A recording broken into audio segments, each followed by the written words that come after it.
Je suis Raoul Garcia, je suis le jardinier de la manufacture à Moulins dans le 03. Je cultive de manière extensive et naturelle, 100% naturelle. Je n'ai jamais utilisé un seul produit chimique de ma vie. En incorporant des fleurs au milieu de vos légumes, en travaillant avec des produits biologiques, en laissant de la place, en laissant des petites zones sauvages, vous allez avoir tout un cortège d'insectes qui va arriver. Des bons utiles pour votre jardin, comme des moins bons, mais normalement le but du jeu c'est que ça s'équilibre tout ça. Il faut être patient, hein. Le jardin il faut être patient si on veut que ça fonctionne.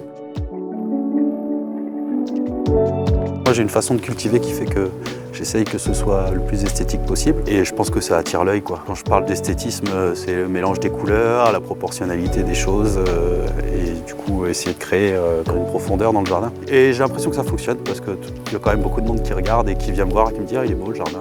Enfin, ça me fait plaisir, c'est un peu ma petite récompense en tant que jardinier quand on vient me dire ça. Pour moi, un maraîcher, c'est un artisan, joaillier aussi. Donc en gros, nous, on est là pour transformer de la matière première pour sortir un produit fini. Donc moi, je sors des légumes à base de semences, de matière organique et de savoir-faire. Les joailliers, ils vont nous sortir des bijoux d'exception en travaillant des minerais précieux. Et s'il y a un parallèle à faire, pour moi, il est là. On transforme des produits bruts en produits finis. J'arrive à faire entre 15 et 20 paniers par semaine, donc ça tourne au niveau des salariés, hein, c'est chacun son tour. J'ai entre minimum 5 variétés de légumes dans le panier et puis des fois ça peut monter jusqu'à 8 en fonction des récoltes. On a eu des melons cet été, ils étaient super bons et beaucoup sont venus me voir « Ah, j'ai même pas pu goûter le melon, les enfants ils ont tout mangé ». Donc voilà, ça j'ai trouvé ça sympa.